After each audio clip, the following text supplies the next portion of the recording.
Hey, welcome everybody. Hello, welcome Andreas. How are you? Hi to Copenhagen. Doing good. Thank you guys. Good to see you guys again. Yeah, perfect. So special live stream, okay, special Labs Talk episode because I'm here actually with Anna and also with Magnus. Anna is from Arvato. Hi Anna. Systems. Oh, Arvato Systems, of course.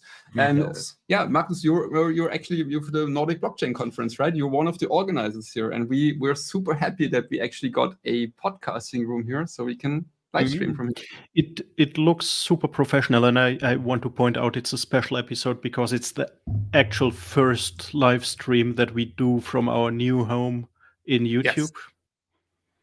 So we never did that before. So welcome to the channel. Is that a reminder already to subscribe? Like, I think you're on the right side, so you have to somehow point down and tell people to hit the subscribe button so we get happy. Hit the subscribe button down here. Yeah, it's somewhere down there. YouTubers do that. Thank you so much.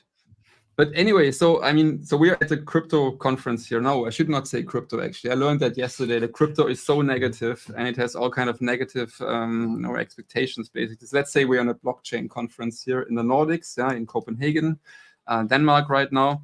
And this is the second part of our Web3 series, right? And for this, we actually invited partners and ecosystem, basically. But I will challenge you there already, because I would like to say that, the conception, like you said, about blockchain and crypto, that, I believe in blockchain, the technology behind this horrible cryptocurrency thing. Yeah. But when we look at it in practice, if you are to use blockchain without crypto, there's no use for it. So we see it like, for example, in Norway, where we have governments who is building, the shareholder register, the stock register on a public blockchain like Ethereum. Well, then they actually need to use Ethereum for paying the transaction fees, the gas fees. So thereby they're using it for the good blockchain purpose, but still you need the crypto element in order to facilitate it. So I think that's also a conception that you need to be very aware of, that blockchain without crypto is literally nothing. Then you can centralize the database. From a technical perspective also, right, it doesn't work because you have to pay the gas fees, and every blockchain has their kind of native cryptocurrency. But it's a sad thing, because most a lot of corporates, but also smaller companies, of course, when they hear the word crypto, I think they're a bit frightened. But we were Maybe talking about guys, this on our for panel the earlier. less crypto and blockchain affine audience here, maybe explain the term gas fee just briefly. Transaction fees in common word. But the thing is, like with the wording, Sven and I already had a panel earlier, and we were discussing this also with the word NFT, which I think makes more sense to discuss now.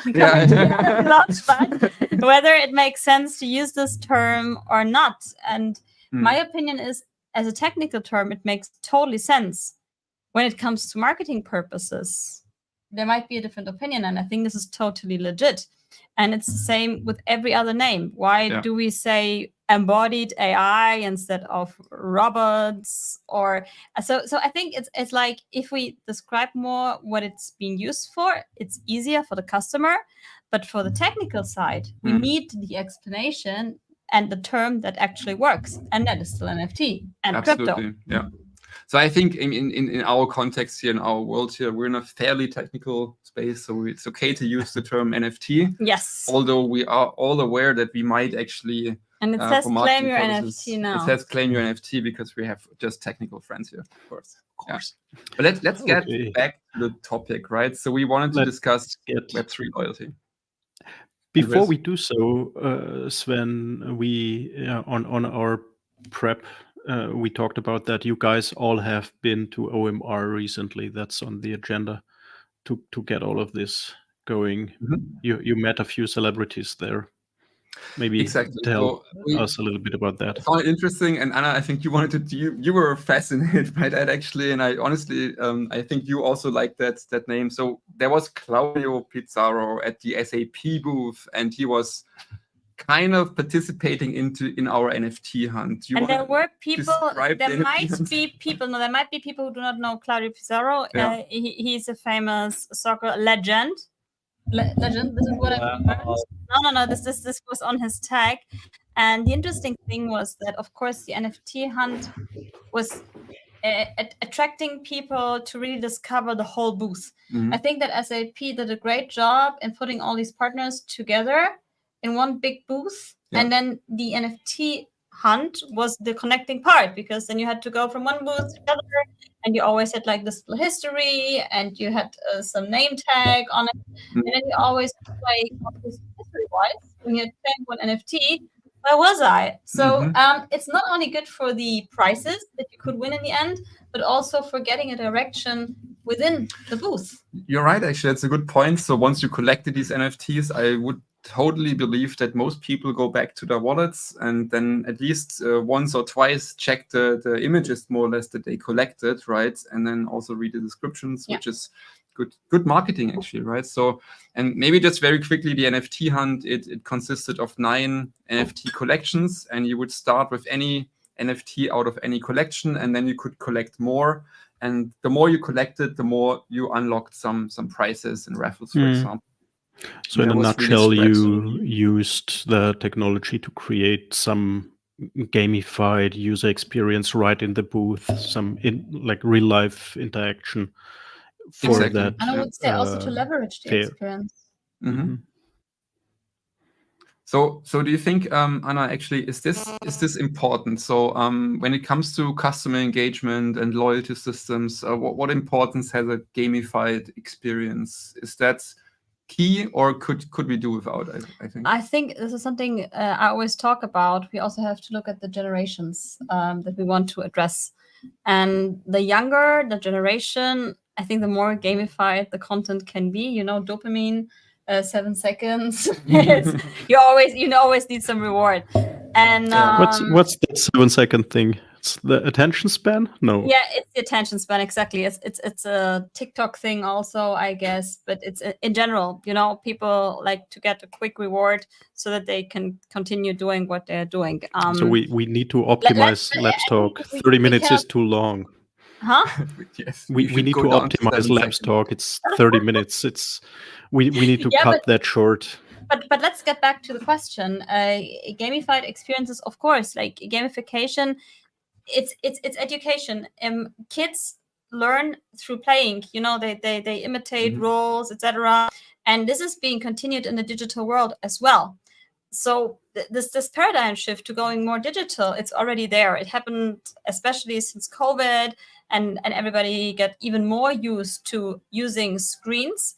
And now we have new hardware with the glasses that I'm always presenting, etc. So we really need to think about how can we integrate this into real life experiences, and how can we, like, I always call it like the extended omnichannel. You know, we had e-commerce like as the first factor added.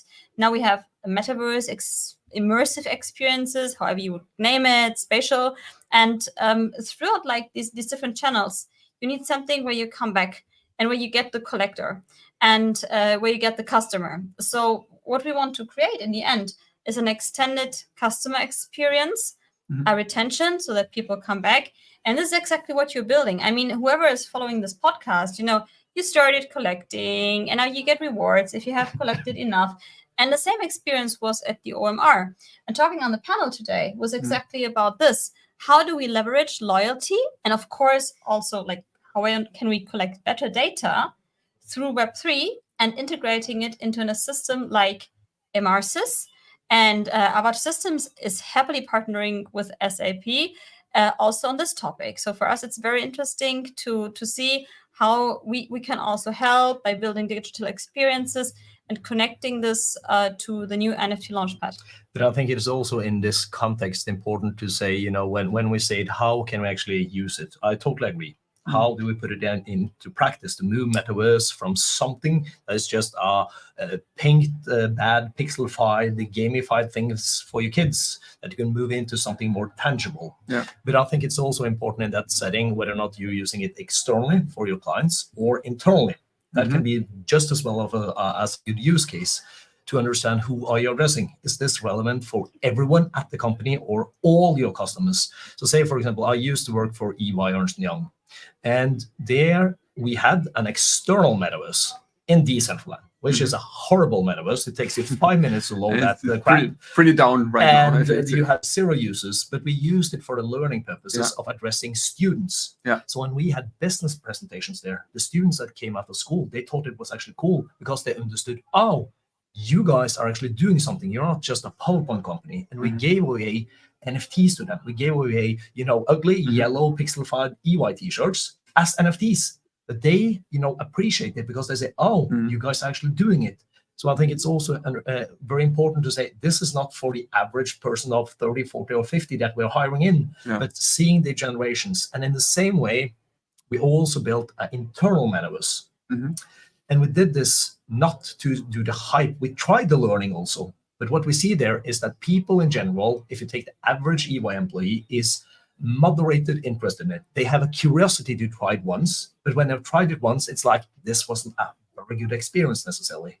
So instead, we moved it from forcing people to do the metaverse training towards just building a metaverse for all our back-end people that sits in Southern America, in India. And these people never meet each other. They cannot go to the coffee machine like we go to the office and we meet together. And hey, how was the game yesterday? You recreated these kind of social gatherings basically in the metaverse. So we brought people together as avatars that they could easily switch on to a camera, so they could have a video call and actually sit and have a cup of coffee in real life in two different parts of the world. And then you can actually see an efficiency matter. But this is not for the whole of the corporates of EY, because otherwise you will just say, hey, we're just working on this one. So you did bring up the topic of metaverse already, right? And showed us a little bit what EY did internally and externally. And it's somewhat related to NFTs, right? I mean, there's the metaverse that works on NFTs like Decentraland. There are also other metaverses that don't work with NFTs, to be honest with you. And the whole thing is down right now, actually, right? So right now it's dead, basically. The metaverse is dead. Roblox, but that's why I wanted to ask you, do you still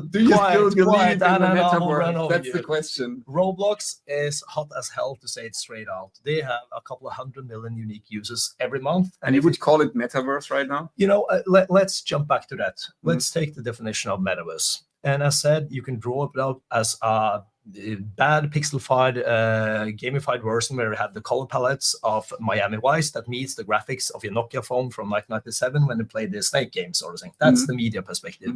But I rather see it in the same way as I think Anna sees it, and that's the combination of XR, the extended reality of how we see, hear, visualize things. Not necessarily that they have to wear some, call it stupid goggles, but you can have a good purpose for them, but you don't have to do it.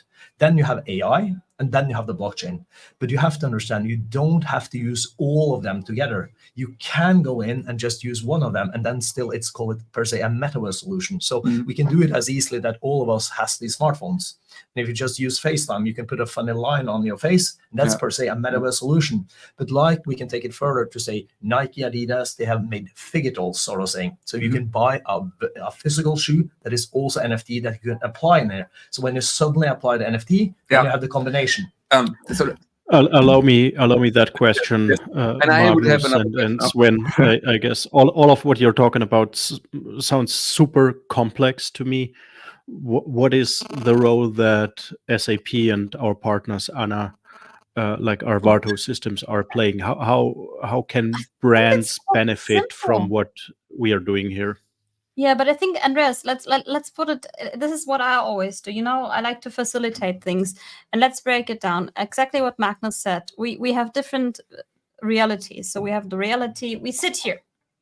You see us, this is already not like the reality where we're in. And if we put some emoji or whatever, or some filter on it, we have augmented reality. And augmented reality is very, very... Yeah, no, it's not. Oh, now it's working. See, now we have the thumbs up virtual reality. Augmented reality. No? Yeah. Congratulations. Then the next step is like what we have with the goggles, as Magnus described, the mixed reality, and then we have the virtual reality. Okay. So and the virtual reality is the one that's still quite early, I would say. What we are doing now is facilitating the customer experience. We were talking about complicated terms like crypto and NFT. Do we want to talk to the customer about this? No. We want the customer to just have an experience that's super easy.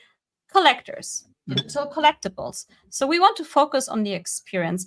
And what we're doing together is build a product that is super easy to understand an app where you can just scan something, it makes it more secure, because normally, and this is a warning to everybody, don't scan a QR code that you see somewhere that easily.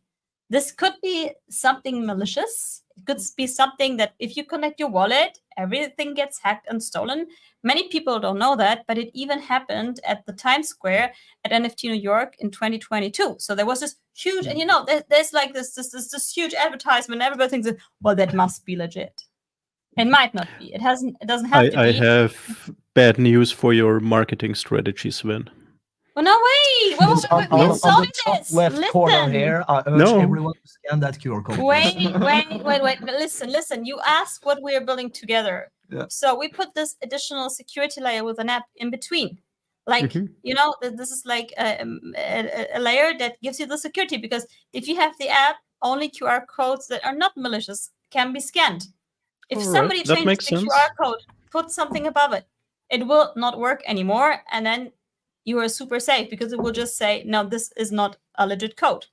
So if I'm going to recap that quickly, right? So we started with NFTs and gamification, customer experience, went a little bit into digital twins. I want to come back to that in a second. So I think what partners now that we talked about really add is a layer of security potentially, but also a layer of new customer experience that's really easier to use. Because, I mean, NFT management has an API, and we have a certain default UI, I would say, right? And it might not be the perfect fit for this or that customer. So that's what partners really can add on top. Hey, we have audience. We have fanboys.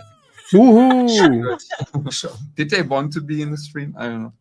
All right. I would love to switch back to the digital twins that we just talked about, and the role of digital collectibles for twins, actually, right? For digital twins. So are you guys excited about linking physical products to NFTs? Do you think that actually deserves a good role and could have a big impact, actually? We were talking about Deepin earlier, so what's your opinion on that? It's an interesting question, because I think in general, I would say there's a natural link there. There's something there, because the whole of the world is being digitized. And it would be strange to not then take the presumption that more and more will be digitized, but we also need the physical connection towards it. That's also where we're talking about the different generations that we are approaching, whether or not it's internally at the company, or like Hugo Boss is doing in Germany, for example, where they split the company in Hugo and Boss, and Hugo says, well, we address up to, I think it's 25 to 28, and Boss is more 30, 40 plus. So Hugo is for us. We are not like you, who comes within the Hugo category, but still, Hugo goes after, and when they do a new launch, they go after and do it in Roblox. Like we mentioned, that's why Anna is saying, actually, there's a use case for Roblox, which is very good. Yeah, because you make money. But I would say when you are doing this one, they're doing this one for, call it an R&D learning purpose. Yeah. And we have to understand also that connected towards doing all of these things. And now I'm being sort of not necessarily the party killer, but that's why I have a presentation that is just called the party killer. Because when you do these things, and I've seen it myself from assisting at public available case, I assisted, for example, Adidas on their NFT project.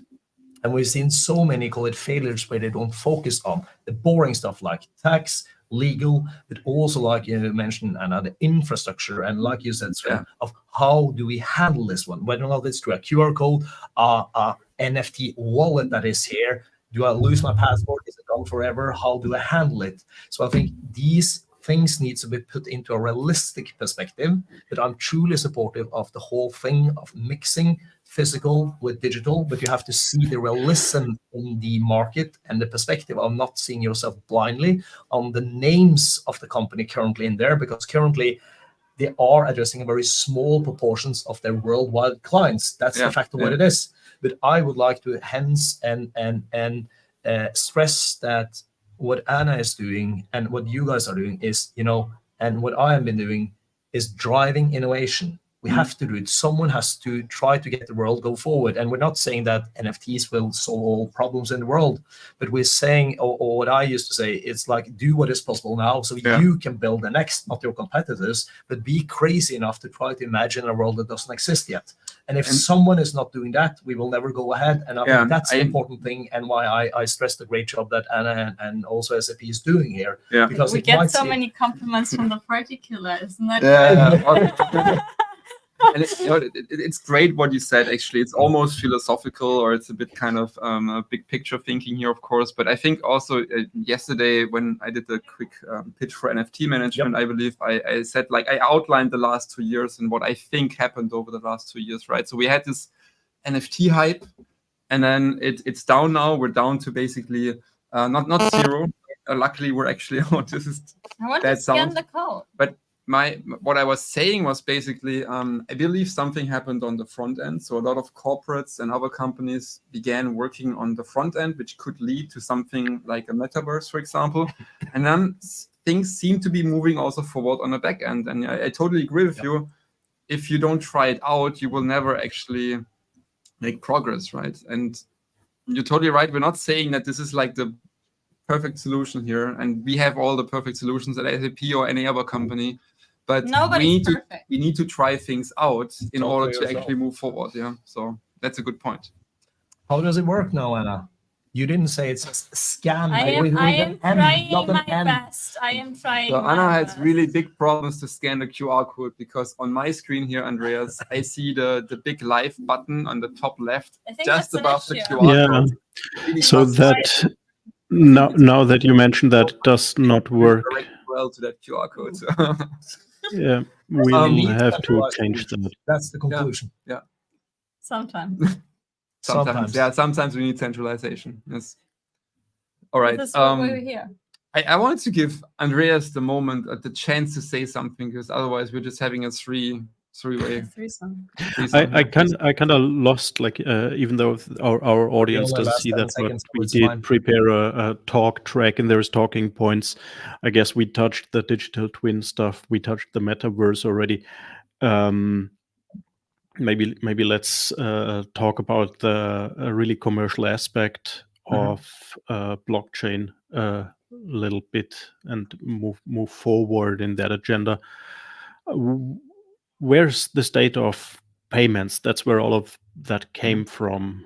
Is that will it ever happen? Will it ever happen? Will it ever happen? Well, what do you think? Shall I, Anna? Or yeah, please. Of course. I'm just trying to be polite. I know. See? They love each other. Really? That's why I'm sitting in between them. I can do something that you guys couldn't, right? By the way, I can augment all of this. Your community is not supporting. Male community says hearts, and they love it. So sorry, Anna. Andreas, can you see the chat? No, we would have to look live on YouTube. And, but later on, there might be some comments, actually. No, but now we want to talk about payments. I can actually. Wait a second. I think I can. Now, to answer the question, right now, when you look at it, there's clearly not a use case for, call it us here now in Copenhagen, or if we're in Hamburg or in Berlin or wherever we might be. Isn't there an NFT bar where you can pay, or a Bitcoin bar here in Copenhagen? There's a bar called Corfu where you can pay by Bitcoin or Bitcoin Lightning. Okay. And I can give you the perspective there in the context to give the viewers here where we are, because, like I said, the average person on the street don't need it, because we have a payment system that works fairly well. We're paid in it. It's safe, secure. We tap our card, it instantly payment. And why should we have something else? And that's also from, call it the boring side of it, the tax legal element. Because yes, in Germany, if you sit still with your cryptos for 1 year, there's not a capital gains tax on it. But here in Copenhagen, if you acquire a crypto for your hard-earned money that you already paid taxes on, then you have to pay additional 20% on it. So you will pay 22% more on the Coca-Cola that you're buying down at the corner of the store. And that wouldn't make sense. And it wouldn't even make sense naturally to say, hey, if I believe in this landscape and I think it will raise in value if you just take the Bitcoin, it would be stupid to now go and buy yourself a Coca-Cola that suddenly could have the value of millions in the future. So I think we need to take it back to the narrow and be humble enough to see how large is the market of this one. But I can give you the examples that if you are to use this one, like for example in Norway there was a conference called Northern Lightning. Your comment on the Bitcoin bar here. They accept something called the Lightning Network, which is call it just an easy explained, a fast way of transferring Bitcoins, which normally takes 10 minutes. This is supposed to cheaper, go right? instantly and cheaper. Yeah.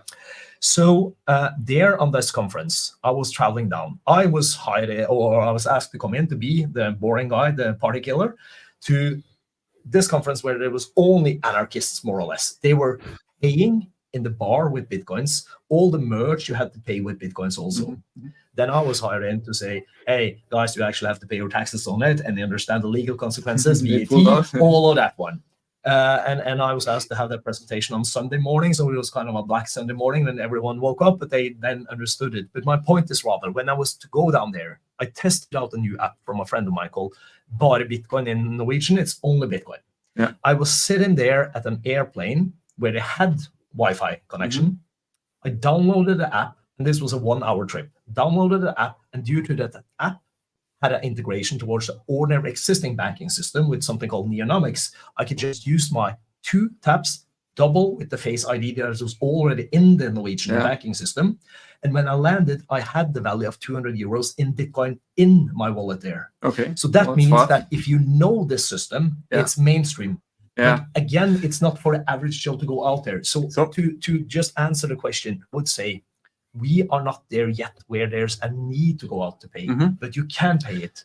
But I'll also just to say what Anna said, when I was in this bar in Copenhagen trying to pay with Bitcoin there, it actually didn't work. This is so crazy, right? So it's down to be humble enough, like we say, be crazy enough, like this owner of the bar, to say, I tried to do something. It's not perfect, just like we say, but we're doing it because we want to drive innovation. I just want to kind of, so my feeling is that crypto payments are far off, especially for normal physical or even digital goods, basically. And the one thing that comes to my mind that you could also potentially do with crypto is, of course, you could buy NFTs, right? You could buy digital collectibles. So, and that kind of leads me also to art, basically. So do you see... Sorry, Sven, I have to stress, this is very important, because what we talked about now is, call it, consumer payments of crypto. From, call it, a stupid consumer to a stupid consumer. If you put it a little on the edge, that is just doing it for fun. You could say it nicer, but but I'm just saying in the way that, you know, people from a not educated consumer to a not educated consumer. Yes, thank you so much. And the thing here is, it's going to be wild. This is where we will see this enter into action is where we don't see it already today. If I am to transfer 100 euros to you in Germany from Norway, you don't know how that is cleared on the back end side from the back. Neither do I. It's like making sausages or politics. We don't want to know it. So what I have been working with I visited lots of banking institutions. So what they are looking into now is more using the so-called stable coins of crypto, which is pegged towards either a dollar or a euro on the back end side. And that's the real use case and why we see all the big banks like JP Morgan, to Barclays, to HSBC, to be interested to BlackRock, to others who is in there. And so what you're saying is basically that in this case, crypto will be used in the back end and will be invisible to the customers most likely. And I mean, the other thing that comes to my mind is it's also needed, of course, for the gas fees, right? I mean, all the blockchains have a native cryptocurrency, and these native cryptocurrencies are used to pay the gas fees for the transactions of the blockchains.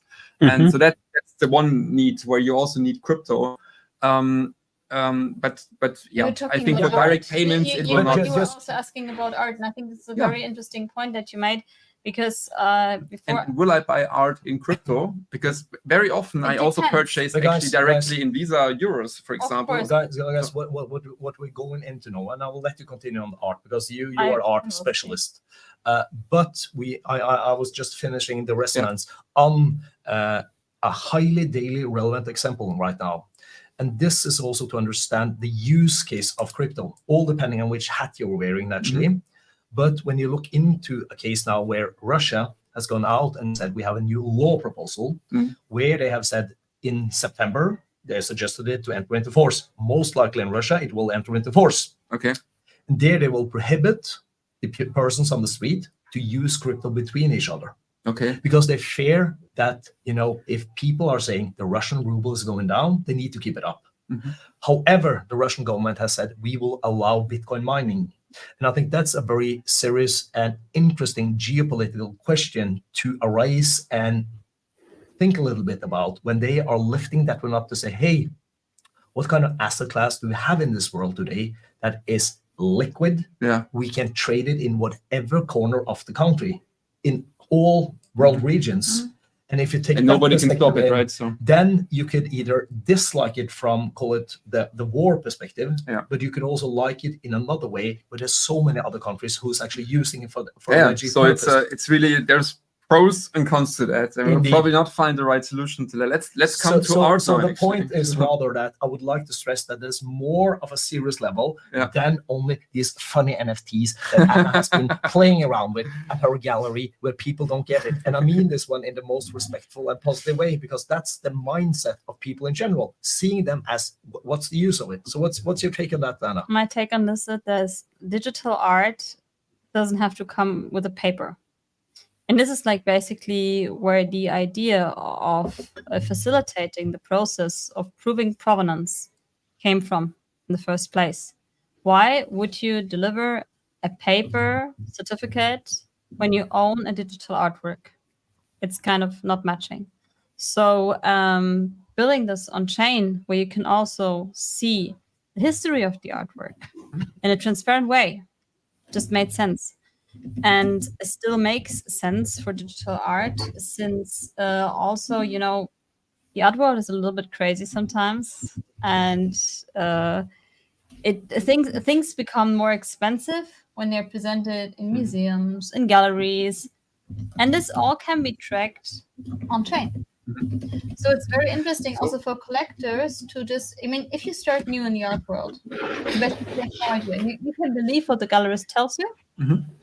And you see it, and maybe you like the artwork, you don't like it, but having it on chain, and even if it's just a hash, makes it transparent. And you also see like the history. Let's say it was in the Louvre. So this is crazy cool, you know. People might forget it over time, and now we have like the timestamps, and this is why blockchain. I was talking about this also as well today. Does not only come in handy for the solutions that we know now, but also when it comes to what will happen with generative AI in the future. How can we track things? Digital passports. Bulgari just announced that they will fully do this on chain. Why?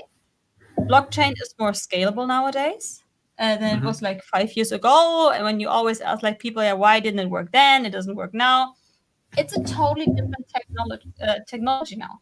It's based on the same one, but just remember, it started in 2009. That's not even 20 years. Every other technology, like AI as well, that started in 1950s. So give it some time. Anna. Quiet. What? It's truth. No. Yes. Bitcoin started in 2008. It was launched 3rd of January 2009. That's what it's Anna under refers 20 to. years. What? No. Quiet, please. What we're talking about here is not Bitcoin at all. We are talking about what we can do with programmable money or programmable elements surrounding these NFTs, how we can put it into a large ecosystem, connecting it to what you are saying or trying to say of AI and other stuff. And the point is, what happened there is that it was not in 2009, because Bitcoin you can program at all. It was just recently last year and previously the year when we were in Stockholm together and we hosted a meetup. It's still under 20 years. My point is, it was with Ethereum in 2015 where you could start to do programming. So if you apply Robert Gartner hype cycle, they say rule of thumbs, new technology, 10, 11 years, just like cloud services, AWS, 11 years mainstream. So if you apply, not saying the benchmark, but 10, 11 years to 2015. I'll have to be right back. Apologies. No, Andreas, the important element here is that we are now seeing the next 2 to 3 years as very exciting time, where lots of things are going to happen on the back end side also that we don't hear. To solve this. But wait, this is on Polygon. I was asked, I just come from Vienna, from the Austrian Blockchain Week, and people were astonished that this is not being done on an internal system, the NFT Launchpad, but on a public blockchain. Okay. And here we come back to the product No, and why it's so cool. I have to close this no. Yes. So, Let me okay, mention there. Sven, one more Sven. sentence. No, I would no, like no, to come to no. the investing part. No, yeah. Sven, and also Anna, you mentioned about call it verifying the origins on a blockchain. But what is very important to remember, and again, I'm the particular, because I've been the consultant who has been out there since 2015, working with these solutions. And the most important thing to understand when you hear about this one is only because it's on a blockchain, you shouldn't immediately blindly trust it, because it's what we call in Norwegian straight out, shit in, shit out. So if you put some data in and that data isn't true, and only because it's on a blockchain, you cannot trust it. So it's to then clarify. you have the wrong information on the blockchain, which will be persisted forever. Basically, and it's spot on what will happen in terms of product passports, new legal requirements coming up. You have to trace something, but then you also have to have independent parties who is verifying the input data, and not only that, you are at the factory and saying, "Oh, this shirt, look here, scan a QR code on back. There was no children on work today, and we had no pollutions in local rivers." That's the important thing. You have to have third parties. And then we come back to the centralized systems that are not only convenient, but sometimes necessary. Exactly. The point is that even though the mantra of Bitcoin was a decentralized world, but the irony is, in order to scale it, we actually need centralized companies to give what is lacking totally, and that's trust. What you have on your shirt is trust. What I had on my shirt is trust. What Anna has on her shirt is trust. All right. We somehow got into this discussion about trust when it came to commerce and whether we can pay with crypto or not. I would like to come to the next topic, because this could. Anybody asking questions? There's actually someone in the. Are you being bored by Sven's questions? Do you rather want to take the chat? No, it says actually. Yes, I started something there with that question. Oh, good. Now I understood actually why you left. You had to open the door. Got it. You have been. We had a lovely discussion. I would love to come to the next part. Actually, quickly talk, and just very quickly, because we're way over time already. Yes. Very, very quickly, Magnus. This is mainly for you. Talk about investing, crypto and investing, basically. And I don't want to give any investment advice, of course, but I just want to get some opinion from your side. I think you presented some market study yesterday. Like, is the whole market growing? Is it declining? There are ETF funds now actually in the US on the market, I believe, or in general. What's your perspective on that? I think regardless, like you say, what you invest in, you should understand what you are investing in, but you should be curious enough to go in with a small amount, maybe, to learn how to do it. So I would never say go in and spend all the money, sell your cars or whatever, and buy an NFT, unless and you will never give investment advice exactly what you are doing. So the point is rather that cryptocurrencies will be highly volatile in an infinite amount of time going forward. And that's also where you need to look into the market and the market sizes in general. Because if you look into the crypto market overall in the world, well, it varies everything from 600 million to 800 million-ish global owners, but not active users. Active users, maybe 400 million. Well, if you look into NFTs, think about what we said. Bitcoin came in 2009, but Ethereum came in 2015. And the same thing, NFTs more or less came closer to 2020, 2021, even though they have been there since 2015, sort of thing, with Ethereum, when we use them for supply chain track and trace also. So if we put that into the perspective of the NFT market today, well, you can trace these ones, and the NFT market globally, it's not more than 600,000-700,000 unique users. So think about that one in the context. You don't need to be a conspiracy theorist or work for BaFin or FINMA to understand that 600,000-700,000 users globally. Well, then you also need to understand that that's also including insider trading, it's including scams, but it's also including the ones who's actually driving the market forward, where there can be a value, but you have to see it in a longer perspective. So I can share now my personal call it investment strategy, and that's down to that. I can say my largest portfolio of investments lays in Bitcoin. And as long as I know this market and work with it, I could say, hey, here is possibly at the top, here is possibly the bottom. But if I'm trying to beat the market all the time, I would be sleeping very not good. And also you would get dizzy out of it. So I'd rather have said, I will invest a certain percentage of my salary every month. I will save it over time. And if And not look at the charts. If I become old, well, that's an sort of a pension that I believe I will have better interest on compared to putting it into a fund or the ordinary stock exchange market. Yeah. So over time, yes, but if you look at the short time, you have high risk of failure. Okay, got it. Thank you for that perspective. Would you? No. Do you also invest in crypto, or? Anna has a new NFT project, Anna Coins, so you should run out and buy. You invest in NFT art, or? I really like to focus on what we're talking about for the NFTs and how we make how we create new customer experience with SAP and Arvato systems, and I'm really excited about this, to be honest, because we see that people are getting more ready for it, especially also with the post-cookie area that's coming. We need more data to feed the AI. We need to control it then back, also with blockchain, maybe. So I think we see a lot of new opportunities, especially for the infrastructure builder. Yeah.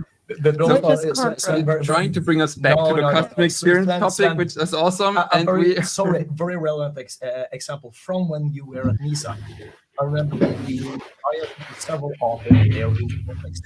We had one example of a German artist called Jon Bergerman, who's doing graffiti art. It's a New York artist. No, sorry. He was exhibiting in Germany, so the case is there. He is a New York artist, but there you had the physical painting, and that was priced at 10,000, 15,000 euros or something. And it was a screen on the other side with his NFT. That was priced to say, I think it was 1,200 euros or something. That's possible, yeah. And it was very interesting there to see when you had these together, that people were looking at the price tag and saying, hey, when will these switch actually? Yeah. Is this a bargain or not?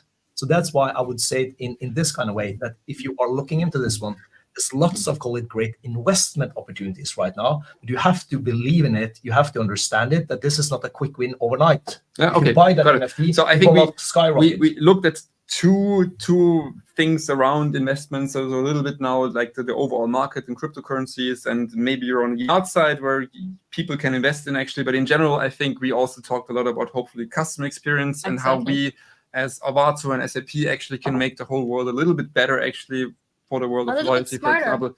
I would have one final question. I'm sweating here. You guys make me sweat, honestly. So I hope like a sauna here. It's like a sauna, actually, like a tech sauna almost.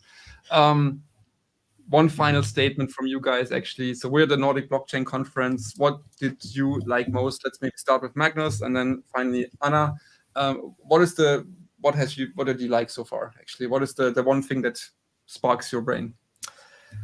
Well, as an organizer, I've just been running backstage from stage to stage. Did you see anything? Since I put it up, no, I think, we to refer back to yesterday when we had the day zero, where you were also presenting there, and I think we had some very interesting discussions and talks to see the ecosystem in, call it, a totality, and giving a realistic picture and not selling the hype of thin air or whatever. AI is going to solve the world, blockchain is solving the world, but rather focusing on why are SAP doing this one? Well, we have a use case for A, B, C, D. That's why we learn, we want to invest. We're building this one in the same way that all the others are more, call it, humble now, to say, well, we know this is not perfect at all, but we are in there. So I would say that was a good takeaway from me to, hear a more realistic perspective compared to having consultants who's in there selling thin air of tracing a banana. So we're not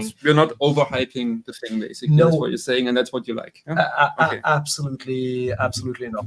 Cool. Be realistic. What did you like? I mean, you just arrived this morning from Vienna. I arrived and I have to go soon back to Hamburg. So, but still, I think on our panel, the key elements were legal factors, of course. It's still kind of tricky with the legal stuff of how we can implement it. Then, we were already talking about like the terms and how we use it best. But in the end, we all agreed that the user experience is most important, connecting Web 2 with Web 3, concluding in making it Web as easy as possible to get in, right? Solution, exactly, where you really focus on the product. And I think this is the important thing that has to be done. We are doing this.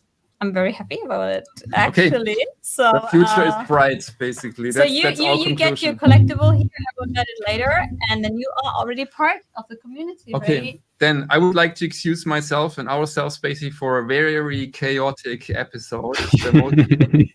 The first one on YouTube.